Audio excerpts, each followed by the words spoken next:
you are enough. Say that you are the Christ, Son of the living God. You are my life and salvation.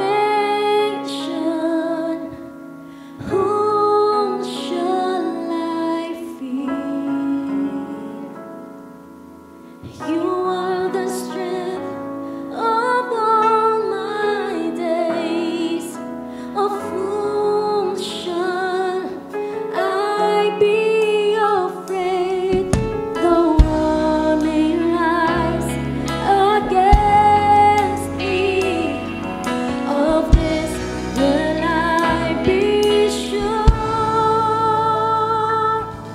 that I will bless the Lord forever and bless your holy name. Let me sing a song.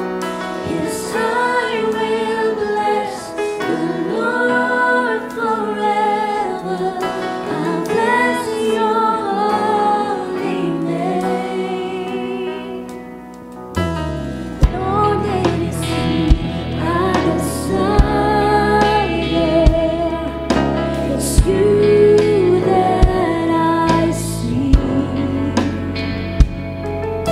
To live with you in your house forever, beholding your beauty. And in the time of trouble, of this will I be sure. Come on, sing. That I will bless the Lord forever and bless your holy name. The name of the Lord. Yes, I will bless the Lord forever and bless your holy name. That I will bless. That I will bless the Lord forever and bless your holy name. Yes, I will bless the Lord forever and bless your holy name. Oh, Son of the living God.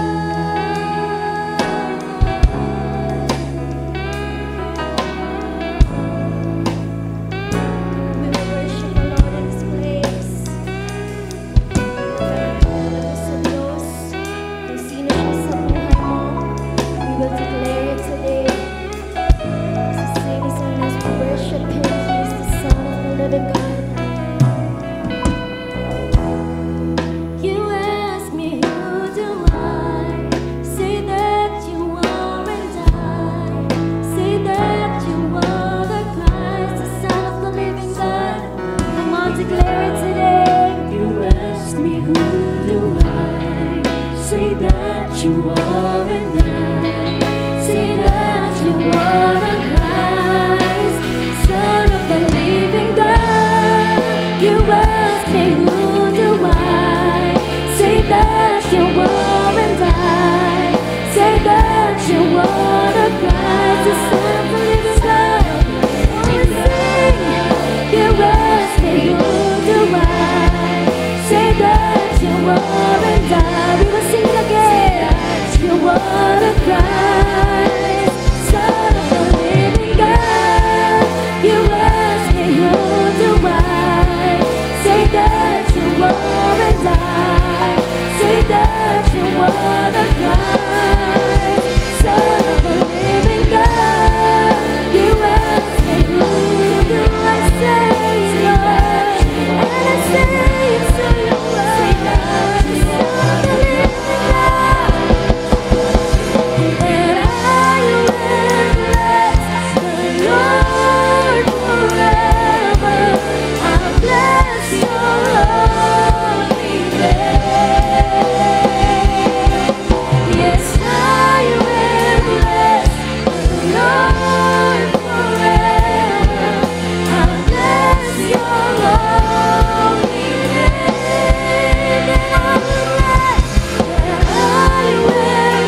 Amen. Praise the Lord. Minsan pa po, palakpakan natin ang ating Panginoon.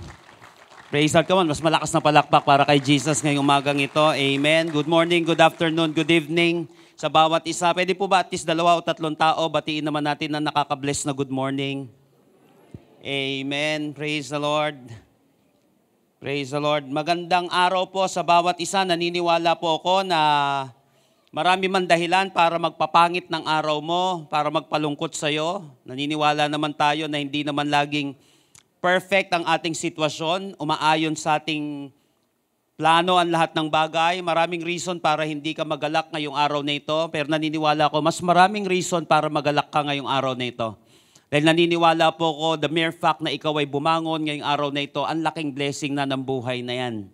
Ang laking blessing na kung saan higit sa lahat na maging parte ka ng pananambahan sa ating buhay at makapangyarihang Diyos. Kaya naniniwala po ako na ang bawat isa dito sa atin ay pinagpala na ngayong araw na ito. Whether this is your first time na dumalo sa gawaing ito, naniniwala po ako na kung saan ito po ay inalaw ng ating Panginoon, sinamahan ka ni Lord, mahal ka ng ating Panginoon sa bawat isa na nandirito, every Sunday or every day sa ating pong mga physical or even online na gawain, naniniwala po ako na kung saan ang Panginoon ay patuloy na nagre-reward. Si Lord nagbibigay ng mga bagay na hindi mo deserving, and that's called grace. Yung mga bagay na hindi mo deserving, yung mga bagay na kung saan hindi naman karapat dapat sa mga bagay na yon, pero nasa sayo, nararanasan mo ngayon galing sa Panginoon, ang tawag noon ay grace. Pero may mga bagay na kung saan kasi pinagtrabahuan mo, may mga bagay na kung saan kasi sumunod ka kay Lord, may ginawa ka para sa Panginoon, ang tawag naman doon ay reward ng ating Panginoon. Alinman sa dalawang yon, nakareceive ka man ng grace ngayong araw na ito, o reward ngayong araw na ito, yun ay patunay lamang na tayo pong lahat ay pinagpala sa araw na ito. Praise the Lord! Tayo po ngayon ay nasa 4th installment po ng ating March series entitled Brainstorm. Paano mapagtatagumpayan ang binabagyong isipan?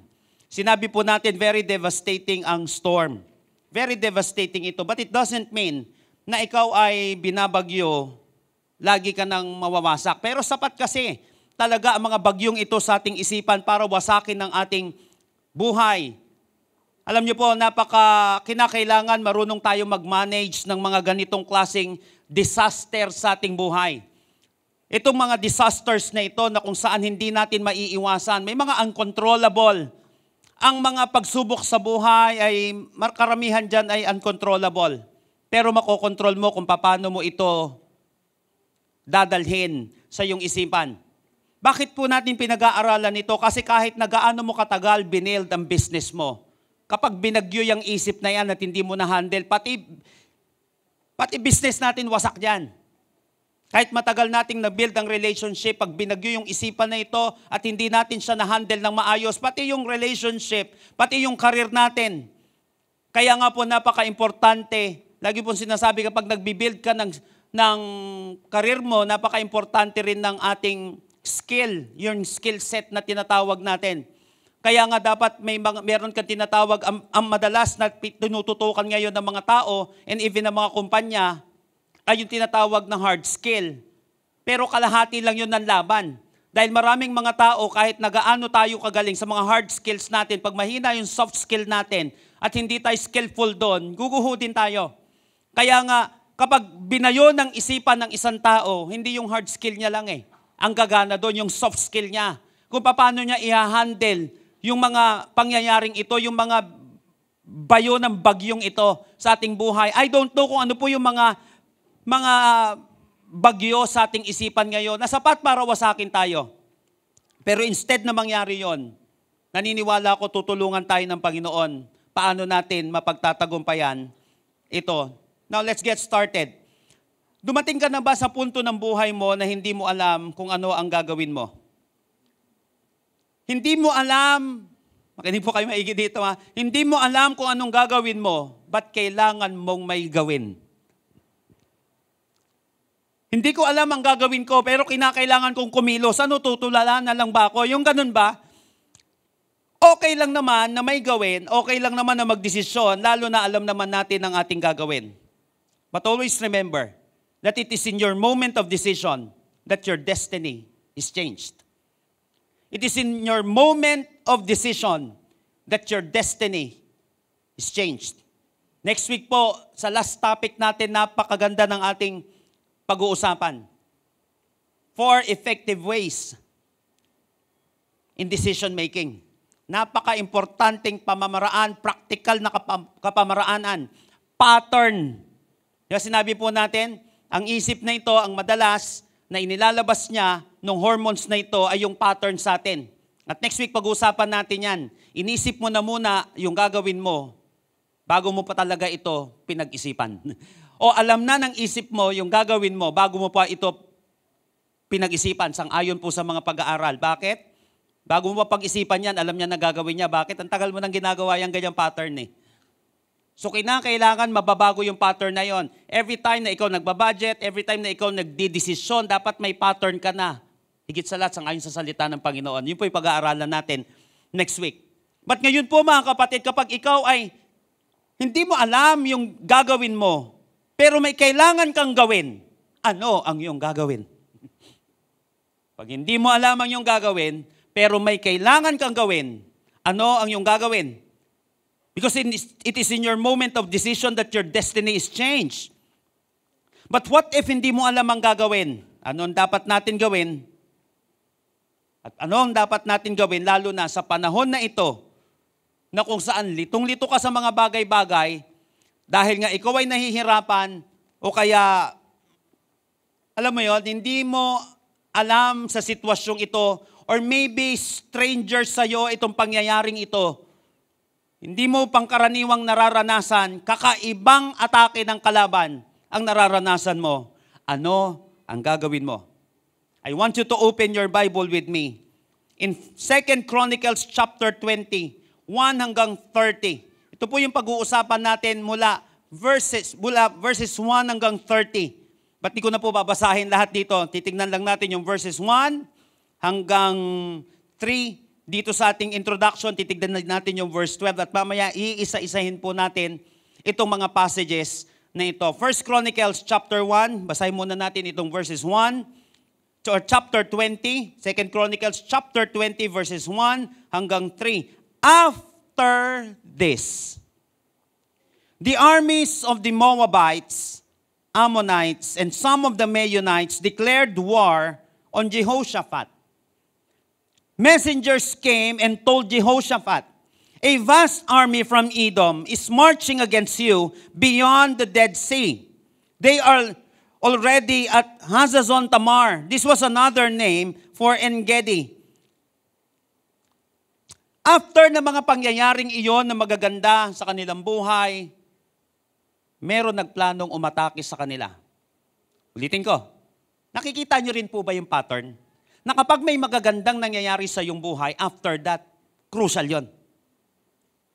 After nag-declare ni Peter, "You are Jesus, the Son of the living God." After that, pambihira. Ang tindi ng denial na ginawa niya. After maranasan ni Elijah na mapanalo niya yung laban sa prophets of Baal and Ashtoreth, doon naman siya nagkaroon ng depression.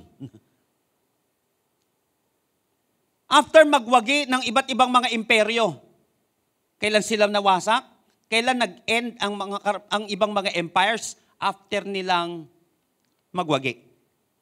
Maraming mga empires natalo sila nung panahon na masaya sila sobra. Dahil doon umatake ang kalaban. Why? Unguarded ka eh.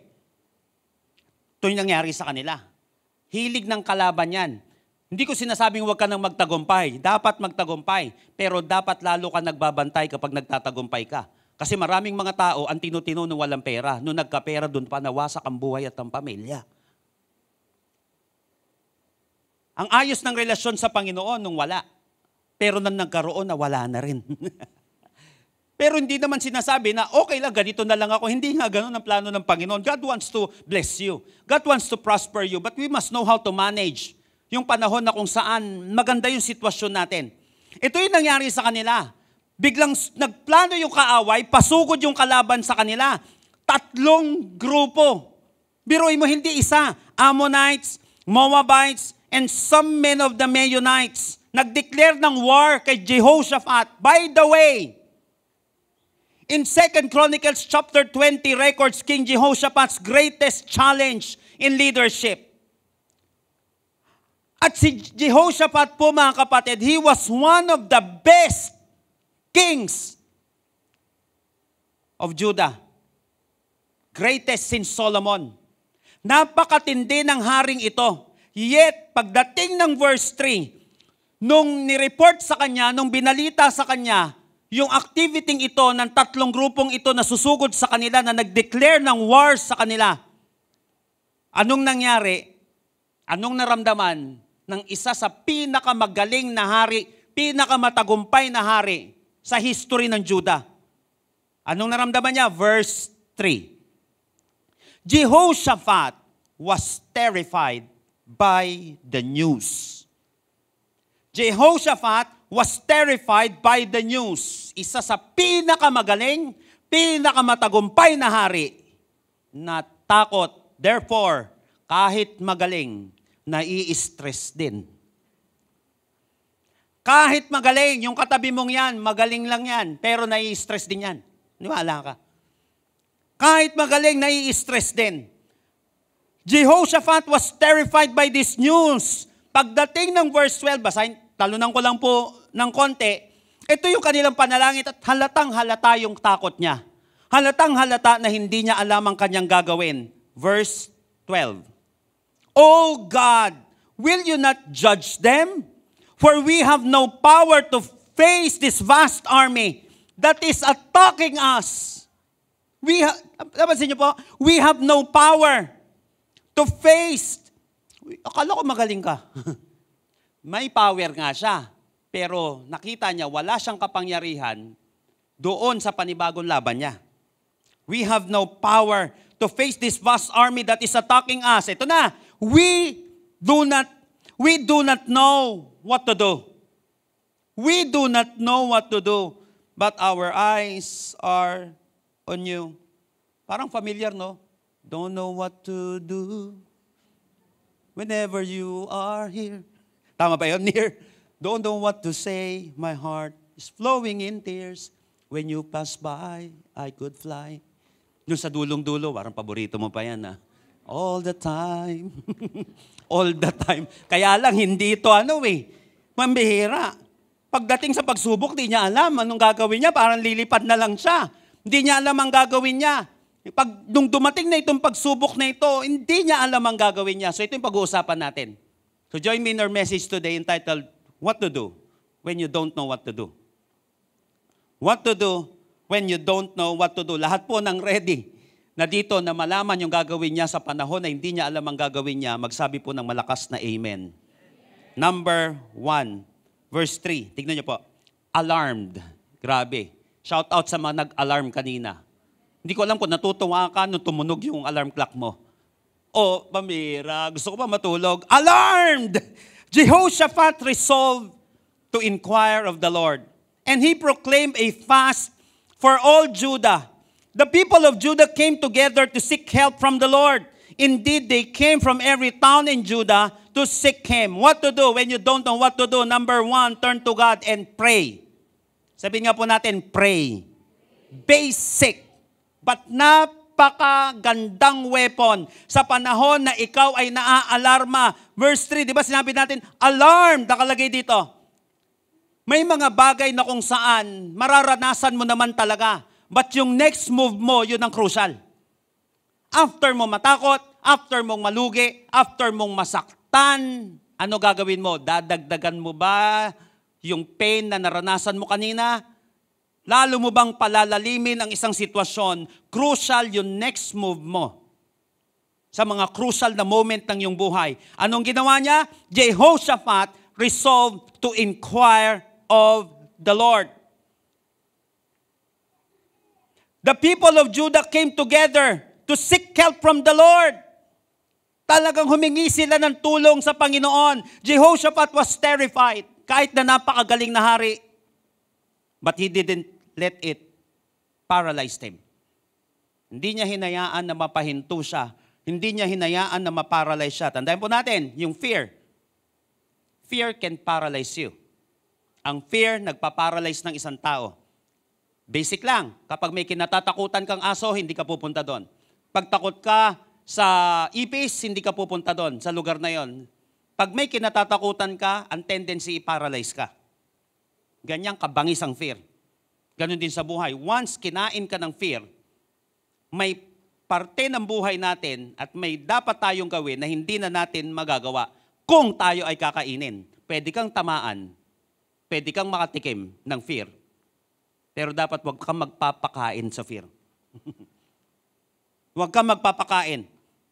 Kapag hindi mo na alam ang iyong gagawin, ngunit kailangan mong may gawin, turn to God and pray. Dalawang bagay ang ginawa niya dito. First, he sought the Lord. He sought the Lord. Pansinin po natin verse 3. Basahin ko sa Tagalog. Si Jehoshaphat ay natakot. Grabe, no? Kaya sinabi ko nga, kahit magaling, natatakot din. Kahit magaling, nai-stress din. Si Jehoshaphat ay natakot at nagpasyang hanapin ang Panginoon at nagpahayag ng pag-aayuno sa Huda. Kahit magaling, natatakot din. Kaya kapag hindi mo alam ang dapat mong gawin, pero may kailangan kang gawin, anong gagawin natin? Hanapin mo ang Panginoon. Seek God! Ini-invade na nga tayo ng takot eh. Ano yung hahanapin natin? Ito matindi. Pag natatakot ka, pag nakakaranas ka ng iba't ibang mga mabibigat na pagsubok, ano yung hinahanap mo? Yung magpapalasing sa'yo? Yung uubos ng pera mo? Yung sisira ng buhay mo? Pansinin po natin, ang tao, kapag siya ay nakakaranas ng matinding pagsubok sa buhay, may hinahanap yan. Napansin niyo po? May hahanapin at hahanapin ka. Nasaan ba yung maraming chocolate ko dito? Nasaan ba yung mga pills ko dito? Nasaan ba yung mapupuntahan dito? Ano ba murang may piso fare ba dito? At makatago-tago nga ako dun sa Timbuktu. Kapa natin?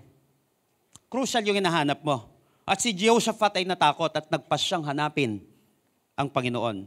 Sinabi dun sa easy to read version, ito po, nakalagay, Jehoshaphat became afraid and he decided to ask the Lord what to do. Tandaan, ang pag-seek kay Lord ay isang pagpapasya. Ito ay isang desisyon. To pray or not to pray is our decision. Manalangin tayo o wag tayong manalangin, humingi tayo ng tulong kay Lord at wag tayong humingi ng tulong kay Lord, ito ay isang desisyon. So whatever happens to us, it is the result of our decision. It is the result of our decision. Kaya nga, he sought help from the Lord. Ito matindi. And he admitted his problem. Nung sinik niya si Lord, inamin niya kung ano yung problema niya. Mapapansin natin yon in verse 12. Our God, punish those people. We don't have the strength to stop this large army. Napansin niyo po yun? Akala ko magaling ka. Akala ko malakas ka. Yun na nga ang problema minsan eh. Kapag tayo sobrang taas na ang tingin natin sa sarili, at parang nasa iyo na ang lahat, nasa akin na ang lahat, parang alam ko na ang lahat, yan ang tendency ng pagbagsak natin. Ang tawag kasi dyan ay pride. At sabi ng Book of Proverbs, pride goes before destruction. Pero kahit na magaling siya, inamin niya pa rin na sa moment na ito, wala siyang lakas. We don't have strength to stop this large army that is coming against us. We don't know what to do. We are looking to you for help. Remember that denial is the greatest barrier of solving a problem. Denial is the greatest barrier of solving the problem. Pero siya, kahit magaling siya, inamin niya pa rin na hirap siya. Inamin niya pa rin na wala siyang lakas. The first way to solve a problem is to admit that you have a problem. Ang unang paraan para ma-resolve mo ang isang problema ay aminin mo na may problema ka talaga. Once hindi natin inamin yan, once hindi pa tayo dumadating dun sa point ng acceptance at nababad tayo dun sa period of denial, hindi tayo makakalagpas dun sa ating pinagdadaanan. Kaya nga, he sought the Lord. Sinik niya ang Panginoon. Ano yung hinahanap mo sa panahon na ikaw ay nakakaranas ng matinding pagsubok sa buhay. Nanalangin siya. Kaya lang pangalawa, mapapansin natin in verses 14 hanggang 17 that he caught the message of the Lord. Kasi ito ang prayer. Kinig ba igi dito? Ang pananalangin, prayer is not a monologue. It is a dialogue. Prayer is meant to be a dialogue and not a monologue. Kasi ang akala ng mga tao, ang prayer, communication yan between man and God eh.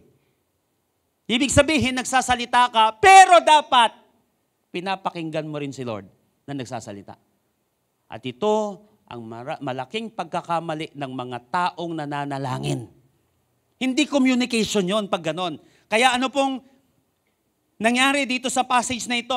Verses 13 hanggang 14. Basahin lang po natin, hanggang 15. All the men of Judah stood before the Lord with their wives, babies, and children. Grabe no. Kapag matindi pala pinagdadaanan, huwag mong sasarilinin.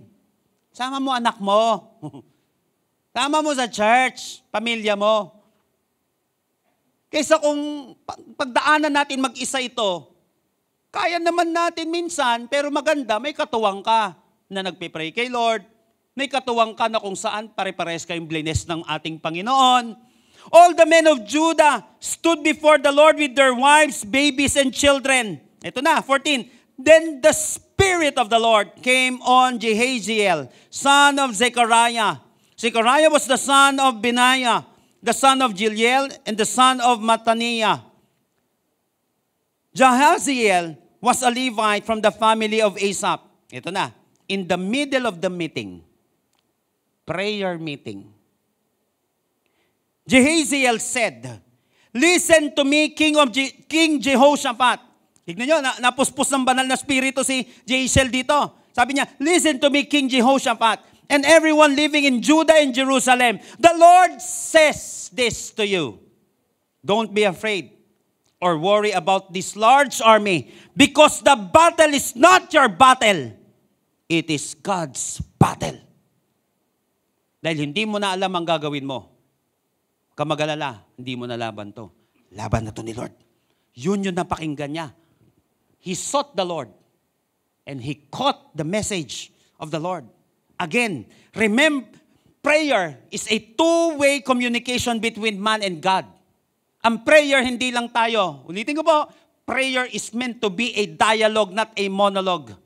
Parang preaching, lagi kong sinasabi sa mga students ko, preaching is not meant to be a monologue. It is a dialogue. Kaya nga nagpapa-amen tayo, para may response yung tao, pumapalakpak yung tao. Kasi the moment na ginagawa natin yun, nagkakaroon tayo ng communication. Nakuha po natin at mas maganda yung reception nito at mas maganda yung nagiging epekto sa akin at sa iyo. Kasi tayo ay nagko-communicate. Ganon din naman sa Panginoon. Ikaw ay magsisik kay Lord, ikaw ay magsasalita, two-way communication siya eh. Gusto mo ba yung kausap mo, puro siya nagsasalita? Di ba minsan maganda nagsasalita ka rin? Pag dalawa na kayo nagsasalita, nagpapalitan na kayo ng mga words ninyo, ang tawag doon ay communication. Lalo na nakikinig kayo sa bawat isa. Two-way communication between man and God ang prayer. Your word and God's word. Kaya nga hindi pwede na nananalangin tayo, tapos wala kang word ng Panginoon na naalala, wala kang word ng Panginoon na kung saan napakinggan. Kaya importanteng combination ng prayer. Ulitin ko po, word mo, saka word ni Lord. Yan ang communication. Kapag word mo lang, baka hindi ka nag-communicate. Kasi tiyak yan, kakausapin ka ni Lord. Nakuha po natin? Sabi mo sa katabi mo, kakausapin ka ni Lord. Hindi sa panaginip. Kaya mo naman nanaginip. Nangungusap din si Lord yan ngayon sa salita niya. Tayo mangungusap. Kasi yung iba napansin natin, hindi, Lord, give me vision, give me dream. Si Lord naman nagbibigay niya ng problema kung gusto mong tama yung vision mo. Hindi vague yung vision mo at yung dream mo. Titignan mo sa Word of God. Dapat hindi siya nagko-contradict dito. Kuha po natin siya kasi napaka-importante ng written Word of God. Napaka-importante ng logos. At yung rema na lang, dapat nakabase pa rin siya dun sa salita ng ating Panginoon. Two-way communication. Magsasalita ka, pero hayaan mo si Lord na magsalita sa iyo. Naniniwala po ako na meron sa inyo dito na nalangin ka kagabi, na nalangin ka last week, na nalangin ka last month, last year, na isa itong word of God na ito, na napapakinggan mo ngayon, na kung saan word ng Panginoon sa iyo, na gagamitin mo, na dadalhin mo sa bawat laban ng iyong buhay. Sabi po ni George Mueller, may God help us to discover the power of the bended knee. May God help us. Nawa ma-discover natin yung kapangyarihan ng panalangin. Nawa ma-discover natin kung gaano kaimportante at gaano natatakot ang kalaban every time na ikaw ay nagpipray. Kapag may problema ka, naghahanap ka ng makakausap, naghahanap ka ng matatawagan kapag nahuhuli ka, kapag nagkakaproblema ka, kapag may kaso ka, kapag bigat yung problema sa kumpanya, naghahanap ka ng kausap para sa solusyon mo. Tandaan mo kapatid, ang panalangin, hindi mo lang kausap, ang pinakamakapangyarihan na tao, personalidad sa buong mundo. Kapag ikaw ay nananalangin, kausap mo ang King of Kings and Lord of Lords, ang pinakamakapangyarihan, provider, healer. Natin, maniwala ka kapatid, iba kapag kausap si Lord. So what to do when you don't know what to do? Turn to God and pray. Basic siya pero powerful. Na madalas, namimiss ng maraming mga Kristiyano at maraming tao. Seek God and catch the message of God. Pangalawa, ito pa lang, hindi mo pala alam ang gagawin mo eh. Ito maganda. Hindi ko po alam ang gagawin ko. Pero alam ni Lord ang gagawin niya. Kaya importante yung prayer. Number 2, verse 20. Early the next morning, the army of Judah went out into the wilderness of Tekoa. On the way, Jehoshaphat stopped and said, "Listen to me, all you people of Judah and Jerusalem." Listen, believe in the Lord your God, and you will be able to stand firm. Believe in His prophets, and you will succeed. What to do when you don't know what to do? Number 2, turn to God and believe. Sabi nga po natin, believe. Ako, napakaganda nito. Alam niyo po ba, kapag hindi mo alam ang gagawin mo, di ba sinabi ko, alam ni Lord ang gagawin niya. Kaya lang, crucial to, naniniwala ka ba? Crucial ang belief. Kasi ang faith naglilid yan sa miracle. Ang faith naglilid yan sa matitinding bagay sa buhay natin. In fact, yung faith natin naglid sa salvation eh. Yes, for the Lord, for God so loved the world, that He gave His one and only Son. But it doesn't mean lahat maliligtas. Kasi may whosoever believes. Napaka-importante ng paniniwala na yon. Wala tayong ginawa pagdating dun sa pag-o-offer para sa ating kaligtasan. Hindi natin trabaho yun. Trinabaho na ni Lord John. Kaya lang, may gagawin ka pa rin. Ano yon? Maniniwala ka. You must believe. Ngayon, ano ba ang epekto ng paniniwala? First, believing leads to strength. Yan po. Believe in the Lord your God. Pinahinto niya yung mga tao. Habang sila ay papunta ng wilderness. Nalangin sila di ba? May tendency kasi na ma-stop lang yung prayer natin for the sake of prayer. Ito na. May message na si Lord. Nakapakinig na ng word ni Lord. Matin ka ng mentoring, matin ka ng service, nakapakinig ka ng word ng Panginoon. Kulang yon. Kasi maraming nakapakinig ng word ni Lord, kaya lang hindi pinaniwalaan yung salita ng Diyos. Kaya nga napastop si Jehoshaphat. Hindi pwedeng masayang itong prayer na to. Kaya sinabi niya, believe in the Lord your God and you will be able to stand firm. Grabe, believing leads to strength. You will be able to stand firm. Kapag naniniwala ka, lumalakas ka. Kapag naniniwala ka, tumitibay ka. If you want to be able to stand firm, believe in the Lord your God first. Matibay sa pagsubok ng isang taong may pananampalataya sa Diyos. Matibay sa pagsubok ang mga taong may paniniwala at pananampalataya sa ating Diyos. Remember that belief, listen to this, is one of the most powerful forces. Yet it remains one of the least explored. Napakatinding force ng belief. Naniwala ka lang eh. Minsan nga tinatawanan kayo, di ba? Ayaw mo siya maniwala, magtatatawa. Eh ganyan naman lahat ng mga visionaries, di ba? Visionaries are like crazy in the beginning. Nagtatawanan, pwede ba yung ganyan? Nakakatawa. Ganyan, nangyari po yan sa akin. Pati sa ministry, pati sa pag-aaral ko dati, para pinagtatawanan ako na para kasi may nag-interview nga sa akin noong nakaraan ng mga pastor sa ibang mga churches. Ang hilig niyo pong ganyan, no? Yung parang trailblazer, ginagawa niyo hindi pa ginagawa ng iba. Hindi po kayo natatakot sa ginagawa niyo. Eh sabi ko, kasi yan ang paniniwala eh. Hindi mo mararating ang isang bagay na hindi mo muna paniniwalaan. Matatakot ka kasing gawin yon. Kailangan maniwala ka muna. Believe. Sabi mo nga sa katabi mo, believe. Maniwala ka kasi. Bakit yung paniniwalang yun, pinapalakas ka niya. Kaya sa panahon na nangihina ka sa mga nangihina ngayon, baka ito message sa'yo ni Lord, believe. Kasi yan ang magbibigay sa'yo ng lakas para kayanin mo yung pinagdadaanan mo. When you believe, there is something within you that creates a strong acceptance of what your eyes have not seen. When you believe, nagkikreate yan ng strong acceptance sa mga bagay na hindi mo pa nakikita. Kaya tumayo si Jehoshaphat, humanto sila, at sinabi niya, believe in the Lord your God. Pag binasa po natin yan sa Targum, yung Targum po, mga kapatid, ayan yung Jewish Aramaic translation ng Hebrew Bible. Kapag translate yung Hebrew Bible sa Aramaic, ang tawag nila dyan Targum. Ganito yung pagka-translate nila, believe in the word of the Lord your God. Kasi bakit? Naaayon naman dun sa context kanina. Kasi nagsalita nga si Lord eh. Di ba? Nagpe-praise nila. Word nila, tapos may word si Lord. Kaya ganito yung pagka-translate dun sa Aramaic. Believe in the Lord, in the word of the Lord, your God. Kaya nga, importante pala na pinupuno natin ng salita ng Diyos ang ating isipan. Tama. Romans 10:17. Faith comes by hearing and hearing the word of God. The more na lumalayo ka sa word, the more na nalulobat ka, maniwala ka. The more na tumitindi yung pagsubok natin sa buhay, the more, ang dami mong prayer, di ba? Kargahan mo ng belief yan.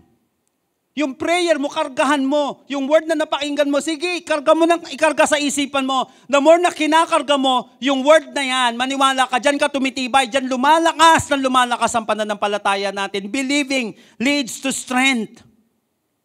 Second, pagdating sa paniniwala, believing leads to success. Sabi nga po natin, success. Lakasan po natin para datnan tayo ng success. 1, 2, 3, go, success.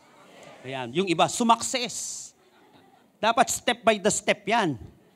Yung pag-success natin, ha? O baka mahirapan yung mga nagtatranslate dito. Parang no. Okay ka lang. Step by step. Step by the step. Naniniwala po ako, mga kapatid, na napaka-importante ng paniniwala pagdating sa tagumpay ng isang tao. Tignan niyo po maigi ito. Dinugtungan, interestingly, sinabi ni Jehoshaphat dito, believe in the Lord your God and you will be able to stand firm. Tapos sinunod niya, believe in His prophets and you will succeed. Believe in His prophets and you will succeed. So believing, mga kapatid, tandaan natin yung paniniwala natin, hindi lang siya basta-basta, dinadala tayo sa pagiging malakas. Kasi marami naman malakas, di naman nagtagumpay eh. Marami naman matatag, pero hindi nagtagumpay. Kaya nga magandang combination to. Pinatatatag ka, hindi for the sake na tumindig ka lang. Pinatatatag ka ng Panginoon para mapagtagumpayan mo yung atake sa'yo.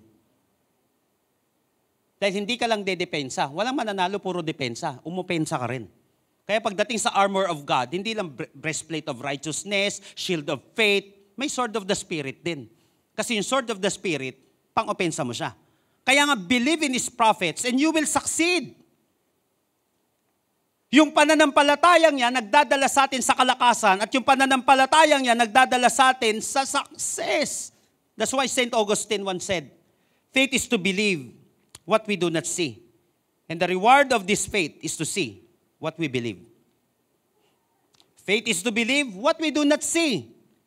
And the reward of this faith is to see what we believe. Naniniwala ka lang sa hindi mo nakikita at re-rewardan ka ng paniniwala mo.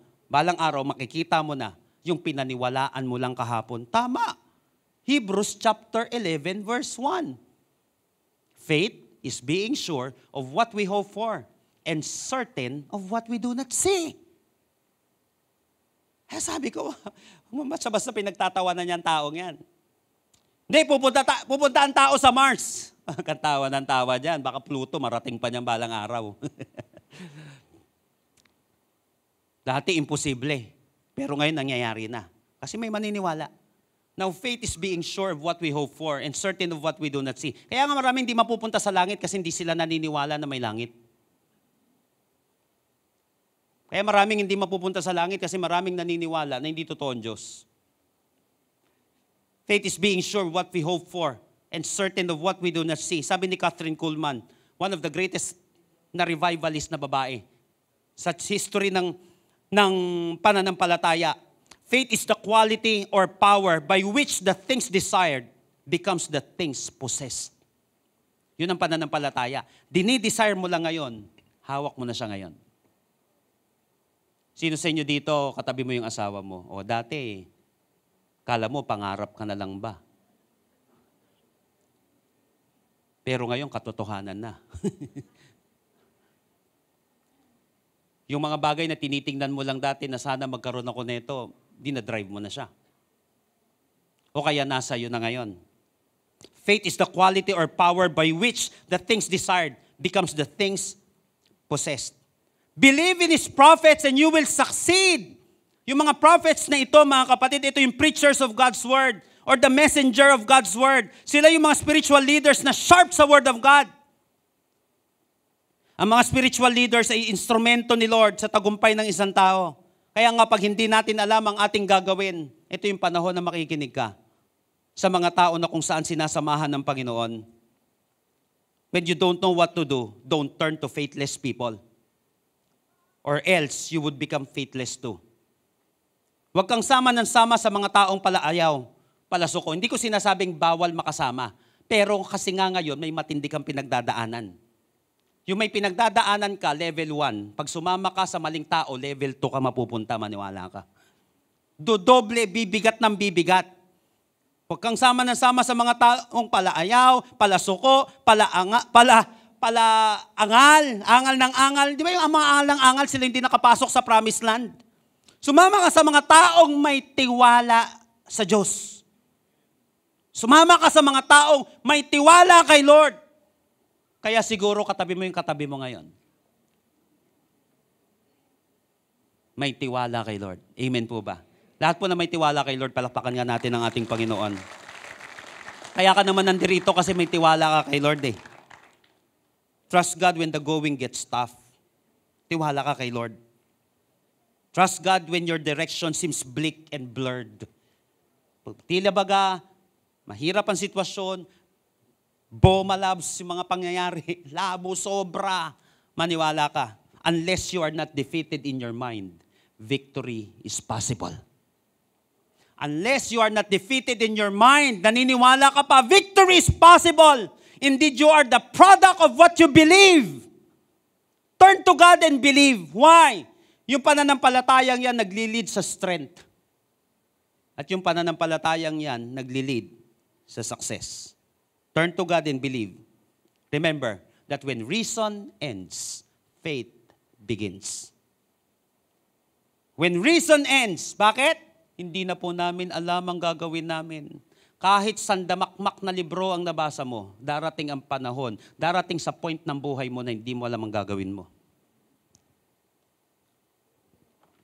Last week, ilang araw lang, mga 2 days ago, may mga pastors na pumunta dun sa office, mga 7 hanggang 9 na pastors yon. Kita nila, ang daming mga libro sa office. Grabe no, ang dami niya pong alam. Pwede. Kaya lang, hindi ko pa alam lahat. Pag may pagsubok ako, hindi laging alam ko. Hindi sa lahat ng bagay, alam mo ang lahat ng bagay. Hindi sa lahat ng sitwasyon, alam mo ang solusyon. Hindi. Darating din ang panahon, mararating mo yung limit mo. Ulitin ko. Darating ang panahon, dadaan ka dun sa limit mo. Babangga ka dun sa limitasyon mo. Pag dumating yung panahon na bumangga ka na sa limitasyon mo, ang lahat ng tao may limit. Pag dumating yung panahon na yon, ano na gagawin mo? When reason ends, faith begins. Turn to God and believe. Maniwala ka na lang. Kapag hindi mo na alam ang gagawin mo at mangyayari. Last but not the least, eto matindi. Tignan nyo nangyari.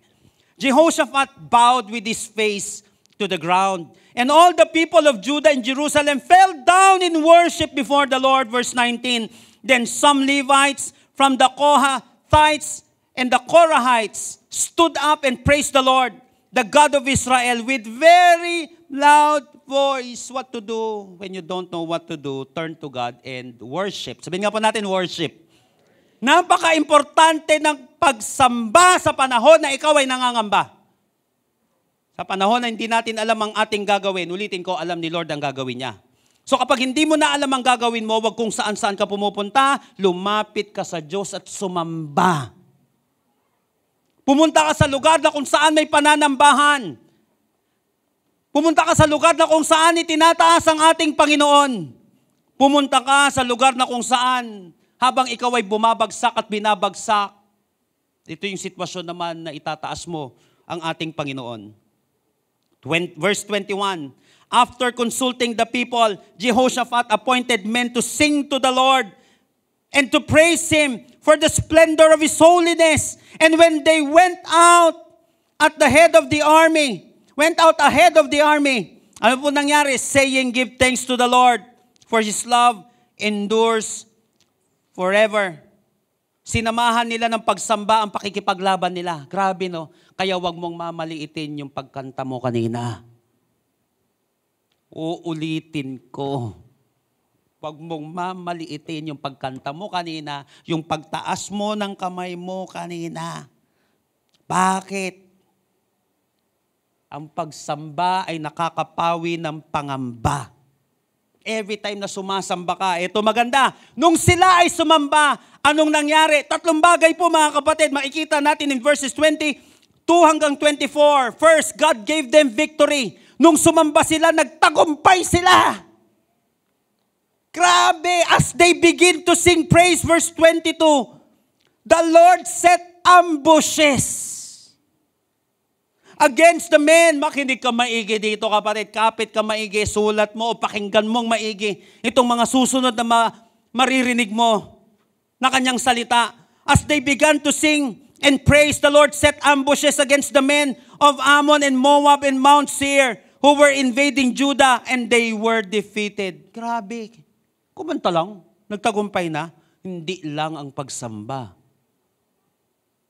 Naglilid yan sa victory. Ito pa, 22. When they began to shout and praise, the Lord suddenly attacked the Ammonites, Moabites, and men from Mount Seir who were invading Judah, and they were defeated. Isinigaw nila. Hindi na lang problema, sinigaw nila, ayaw ko na. Di ba yung ganon? Hindi niya ako mahal. Okay lang, minsan niya magsisisigaw ka. Kaya lang, anong mas malakas na sigaw mo, yung problema mo o yung nagre-resolve ng problema mo? Ano yung pinakamalakas? Ano yung pinakamaraming lumalabas sa bibig natin sa panahon na mabigat yung sitwasyon natin? Tandaan mo kapatid, ang pagsamba ay naglilid sa tagumpay. Ano pa nangyari? Nung matalo sila, ito ba, verse 23, the Ammonites and the Moabites attacked the men from Mount Seir and annihilated them. When they had finished off the men of Seir, they attacked and destroyed one another. Biruin mo sila. Nagpatayan to mga to. Habang nananambahan sila, naglalaban na naman yung mga kalaban nila. 24. When the men of Judah arrived at the observation post overlooking the wilderness and looked at the huge army, they saw dead bodies on the ground. There were no survivors. Makinig maigi, itaas mo ang kanyang pangalan. Ibabagsak niya ang iyong mga kalaban. Itaas mo ang kanyang pangalan, ibabagsak niya ang iyong mga kalaban. God gave them victory. Sumamba sila. Worship brings victory. Second, God gave them prosperity. Sumamba sila, pinagpala sila ni Lord. Tignan niyo po. Verses 25 hanggang 26. Jehoshaphat and his men went to gather the plunder. They found a huge amount of supplies, clothing, and valuable items. They carried away everything they could. There was so much plunder, it took them 3 days to haul it off. Biruin mo. Hirap sila na i-gather yung blessing. Umapaw yung blessing, umapaw lang sila sa pagsamba. Napakalaking bagay na umaapaw ka sa pagsamba mo kay Lord. Dahil naglilid yan sa prosperity, maniwala ka. Ito nangyari, 26. On the 4th day, they assembled in the valley of Beraka. Ito, makinig ka maigi dito. Please. On the 4th day, they assembled in the valley of Beraka. Pakialam ko sa Berakang yan. Hindi ka maigi. Nag-assemble sila dun sa valley of Beraka. Where they, what? Praise the Lord. Sabi nga po natin, praise the Lord. Sila po mga kapatid ay nag-gather dun sa valley of Beraka na kung saan itinaas nila ang pangalan ng Panginoon. So the place is called the valley of Beraka to this day. Now, ano ba ang ibig sabihin ng Berakang ito? Beraka means blessing. Valley of Beraka. Therefore, the place of battle became the place of blessing. Yung place ng battle nila naging place of blessing. Kaya nga sa mga may pagsubok sa pamilya mo, mga may pagsubok sa negosyo mo, yung lugar na yan na binabayo ng pagsubok, yan din ang lugar na kung saan aapaw ang pagpapala ng Panginoon kapag ikaw ay umapaw sa pagsamba sa Kanya. Come on! Praise God! Hallelujah! Kaya nga mga kapatid, yung lugar na yan, they praise the Lord. At tinawag nilang Valley of Beraka, naging Valley of Blessing na siya. Listen to these people of God. When praise goes up, blessings come down. The moment na tumataas, kapatid, itinataas natin ang pangalan ng Panginoon, uulanin ka naman ng mga pagpapala. When praise goes up, blessings come down. Kapag ikaw ay sumasamba, hindi ka lang simpleng kumakanta. Nag-i-invite ka ng mga pagpapala ng ating Panginoon. Nawa, yung place of battle mo na yan, maging Valley of Beraka yan. Yung place of battle na yan, maging Valley of Blessing yan. Maniwala ka, kapatid. Yung lugar na yan, may pagsubok ka ngayon. Yung sitwasyon na yan, may pagsubok ka, dyan mo rin makikita yung provision ng ating Panginoon. God gave them prosperity. At ano pa nangyari? Verses 27 hanggang 30, God gave them security. Sabi nga po natin security. Ito matindi. Tignan niyo po.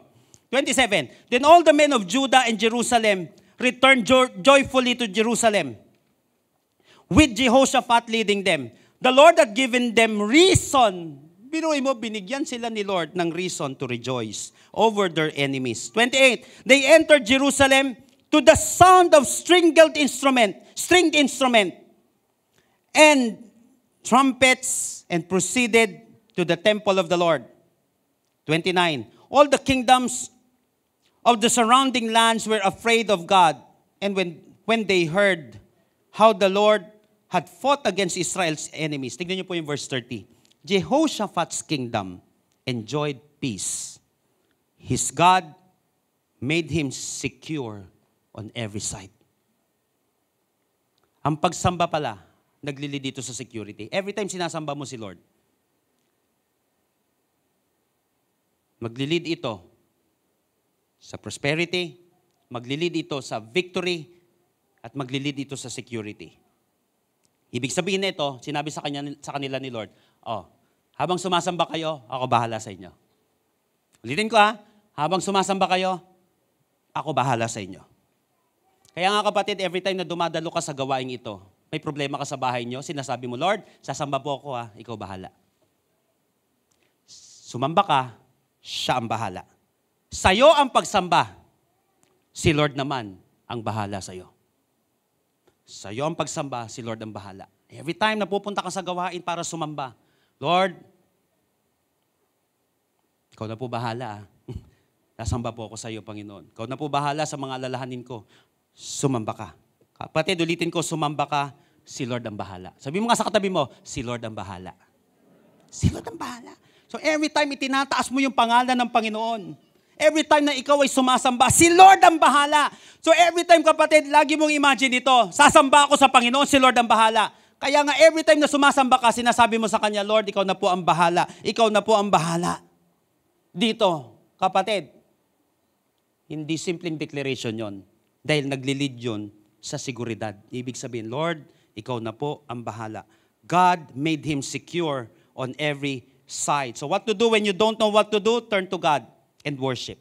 Why? Because worship brings victory, prosperity, and security. Kaya naniniwala ko, kapatid, hindi lang nagkataon, hindi sayang yung ginagawa mong pag-awit, hindi sayang yung ginagawa mong pagkakaloob, hindi sayang yung ginagawa mong pagbibigay ng buhay at pagtataas sa pangalan ng ating Panginoon. Bakit? Walang nasayang sa taong sumamba sa ating Panginoon. Walang boses na nasayang na inawit niya yon para sa Panginoon. Walang palakpak at lakas na nasasayang na ibinibigay niya sa ating Panginoon. Kaya hindi sayang ang lahat ng yan. Kamo malakas na palakpak para kay Jesus ngayong oras nito. Praise the Lord. Praise the Lord. Again, it is in your moment of decision that your destiny is changed. So what to do when you don't know what to do? Tatlong bagay. Number 1, turn to God and pray. Number 2, turn to God and believe. Number 3, turn to God and worship. Titin ko every time na sumasamba ka kay Lord, hindi simpleng kanta lang yan. Nagtatanggal ng pangamba yan. Sabi mo, Lord, ikaw po ang bahala. Naglilid yun sa victory, prosperity, and security. And I believe that the reason why you have heard this message today, darating talaga sa point ng buhay mo na hindi mo alam ang gagawin mo. Pero alam ni Lord ang gagawin niya. Nasa Kanya ang lahat ng resources. Nasa Kanya lahat ng kapangyarihan. Tiwala lang sa ating Panginoon. Tayo pong lahat ay tumayo sa presensya ng ating Panginoon if you can stand. Verses 29 hanggang 30. Tignan niyo po maigi to. Tignan niyo po maigi. The fear of God came on all the surrounding kingdoms when they heard how the Lord had fought against the enemies of Israel. The fear of God. Natakot yung mga kingdoms na nakapalibot sa kanila. Grabe. Tinutulungan sila ni Lord. Walang silbi itong kabubuli natin sa mga to. Kahit na maliitin natin sila na maliitin, inaangat sila ni Lord. Ilan ng mga tao nagmaliit sa'yo? Liitin ko. Alam niyo po, nalas yung maririnig sa akin to. Bakit? Isa po sa mga love languages ko ay words of affirmation. Bata pa po ako nun. Kapag nakakarinig po ako ng pandalait sa akin, sa kapamilya namin, tumatanim sa akin yun. At minsan yung panlalait na yon, yung mga words na yon, nagiging parang prophecy para sa akin. Kasi seed yun ipinaniwalaan ko. Sabi naman nila, wala na mangyayari sa buhay ko Totoo nga yata. Lalo na nakikita mo, parang ganun nga nangyayari. Tapos minsan pag sumasablay ka, wala, di ko naman pastor Pastor ka ba talaga? Talagang ba pagpapalain ka ng Panginoon? Mukha yatang, hindi ako karapat-dapat. Tama si Mayon. Dumarating yung mga salitang yon na galing sa kalaban. Darating yung mga panahon na mamaliitin ka. Lalait-laitin ka. Pero pag alam mo ang gagawin mo, darating ang panahon. Tignan niyo po. The fear of God came on all the surrounding kingdoms when they heard how the Lord had fought against the enemies of Israel. Sasabihin na lang nila, Mambira, kahit anong babako sa taong to, tinataas ni Lord. Alam mo? May mga bagay na hindi mo naman maiiwasan yung word sa'yo ng tao May mga bagay, alam naman, takpan mo lagi tenga mo. Sa mga naririnig mong yun. May mga salita na hindi mo mapipigilan. Pero may pwede kang gawin sa panahon na ginagawa nila ito sa'yo. Taas mo si Lord sa buhay mo. Mas maniwala ka sa salita ng Diyos kaysa sa salita ng mga tao. Because when you believe a lie, something inside of you will die. Mas maniwala ka sa salita ng Panginoon. Pagdating ng verse 30, and the kingdom of Jehoshaphat, tignan niyo po, was at peace. For his God had given him rest on every side. Was at peace. I believe that right now, meron sa atin dito restless. Hanggang ngayon, paulit-ulit yung mga salitang yon. Pwede ka ba higit dito kapatid before tayo mag-pray? Paulit-ulit yung mga salitang yon. Paulit-ulit yung salita o balita. Naku, babagsak itong ekonomiya. Naku, mahina ito ngayon. Naku, nabawasan ng budget. Ganito, I don't know kung sino sa atin may mga fears ngayon. I don't know kung sino sa atin kinakain ka ng mga salitang yan, ng mga takot na yan, ng mga worries na yan, ng doubt na yan sa iyong buhay. Ini-invade yung isipan mo. I don't know kung sino dito yung mga Moabites, Ammonites, na kung saan gustong i-invade ang isipan mo, ilang taon na yan na paulit-ulit sa isip mo. Ilang buwan na yan, kapatid, na paulit-ulit umiikot sa isip na ito at nag-overthink ka na, naninirahan na mga takot na yan. Listen to this. If that worry, if that doubt, and if that fear are not paying rent inside your mind, evict them. Di naman nagbabayad ng renta yan sa isip mo eh. Ba't mo pinatitira? Evict mo yan.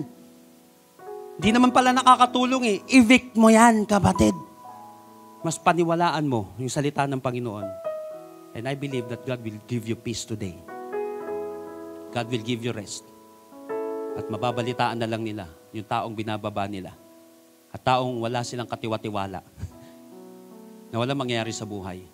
Pakikita mo na lang. Wala kang dapat patunayan. Si Lord ang magpapatunay sa salita niya. Na makapangyarihan siya sa ating mga buhay. I want you to close your eyes right now. Who among you here, may invasion na nangyayari sa iyong buhay, sa iyong isipan? Invasion ng karamdaman, takot, pangamba, pag-aalala. Di mo alam kung mangyayari sa iyo. Before tayo manalangin, kapatid, ng ibang bagay, paghariin muna natin ang ating Panginoon sa ating puso't isipan. Sino dito ngayon, sinasabi mo, Lord, aamin po ako, Lord.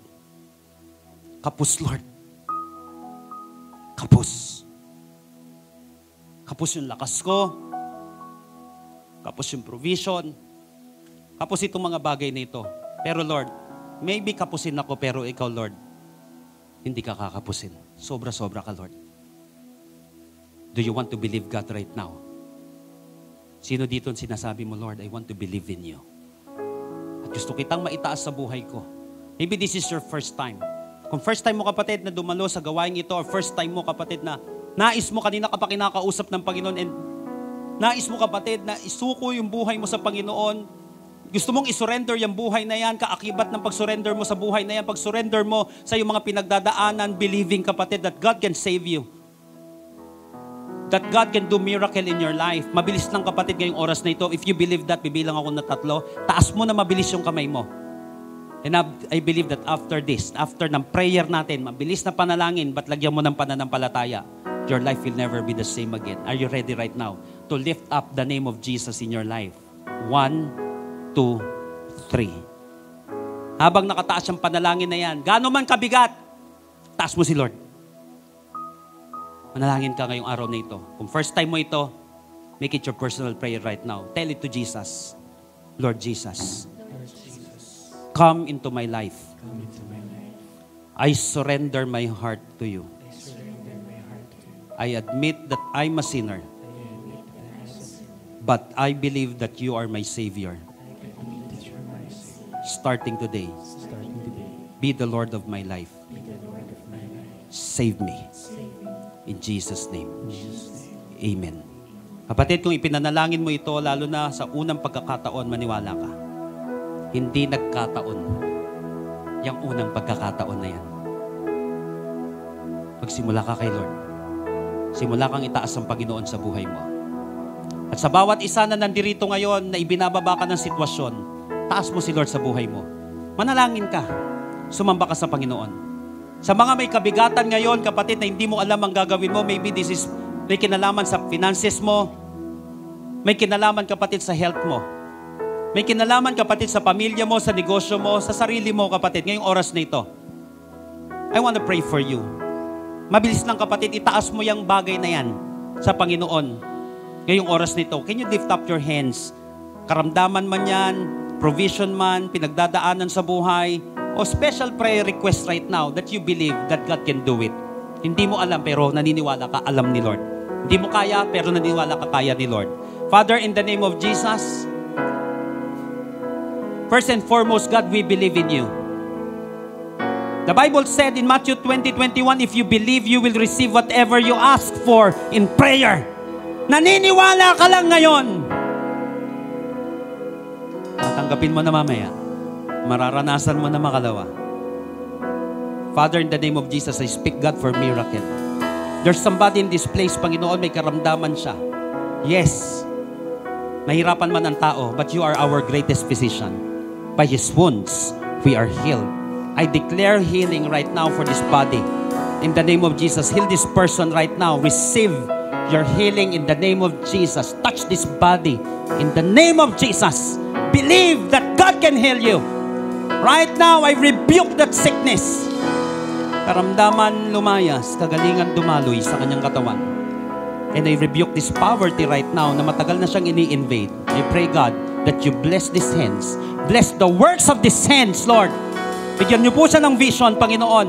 Pananampalataya sa kakayahan mo sa pangalan ng Panginoong Yesus. I pray, God, for peace which transcends all understanding. In the name of Jesus, dumaloy ang kapayapaan. Envelop this place, God, with your love, with peace that comes from you, Lord.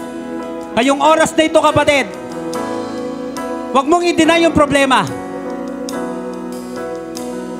Pero itaas mo ang pangalan ng Panginoon ngayong oras na ito. Are you ready to lift up the name of God right now?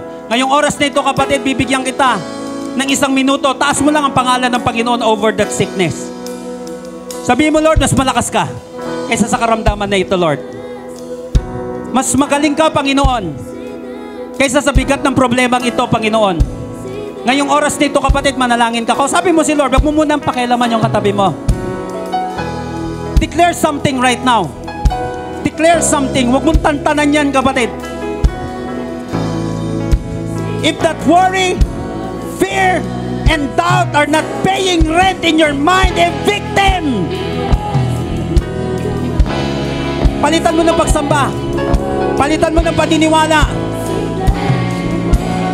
Remember that when praise goes up, blessings come down. Taas mo si Lord. Diyan sa pinagdadaanan mo.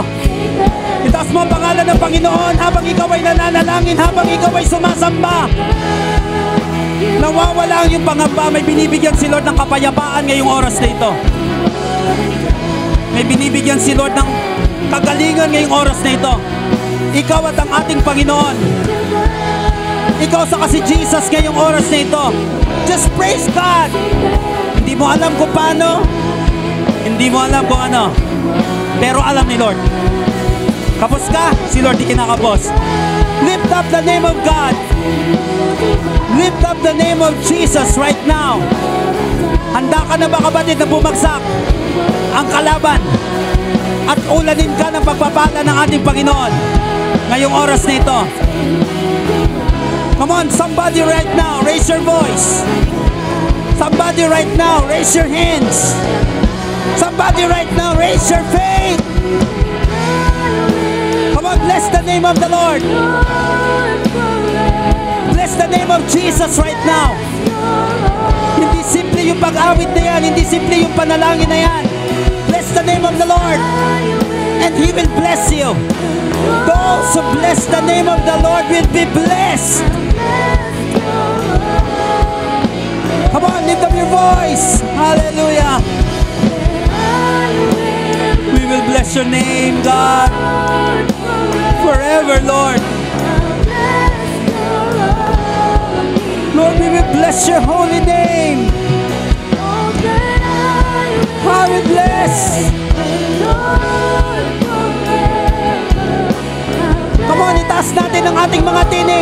Mas itaas mo yung tinig mo kay Jesus kesa sa problema mo. The Lord. Hallelujah. Habang ikaw ay kumakanta, nawawala ang iyong pangamba habang ikaw ay nananalangin. Dumadating ang pagpapala ng Panginoon for the last time. Every people of God in this place, every person in this place, lift up His name. The Lord forever, I bless your holy name. So I will bless the Lord forever.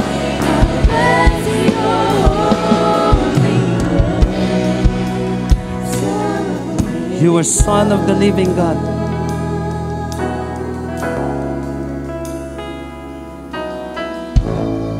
Lahat ay luluhod sa iyong harapan, Panginoon. Kahit na mabibigat na pagsubok sa aming buhay. Because you are the Son of the living God. All authority has been given to you, Lord. Even the winds and the waves obey you. Even the enemy has nothing against you. Salamat po, Panginoon. Dahil ngayong oras na ito, Lord, may instantly pinapagaling ka, Panginoon. Meron ngayong oras na ito, binibigyan mo ng kapayapaan mo. Sa pagtaas niya ng iyong pangalan, Panginoon, bumabagsak ang kalaban. Salamat po. Starting today, God, mas maniniwala kami sa word mo kaysa word ng mundo. Marami pong salamat. Kaya lagi kaming mananalangin, lagi kaming maniniwala, at lagi kaming sasamba. Marami pong salamat. Sa Diyos na kung saan nagpapabagsak ng kalaban namin, sa Diyos na kung saan hindi mawawala ng kapamaraanan para tulungan kami. Sa Diyos na kung saan every time itinataas namin, nagbubuhos ng pagpapala sa kanyang mga anak. Marapat lamang na sa iyo namin, Panginoon, ibigay ang pinakamataas na papuri, pasasalamat at pagsamba namin. Wala na pong iba. Sa iyo lamang, Panginoon. Buwan panalangin sa pangalan ni Jesus. Lahat po'y magsabi ng malakas na Amen and Amen. Come on, malakas na palakpak kay Lord. Palakpak ng pinagtagumpay ng ating Panginoon. Amen. Praise the Lord. Hallelujah. When my mind says I'm not good enough, God, you're enough for me. I've decided I'm not giving up. You won't give up on me. You won't give up on me. Your love is holding on and it won't let go. I feel it breaking out like a let go. Your love is holding on and it won't let go. I feel it breaking out like a let go. Let go in my soul.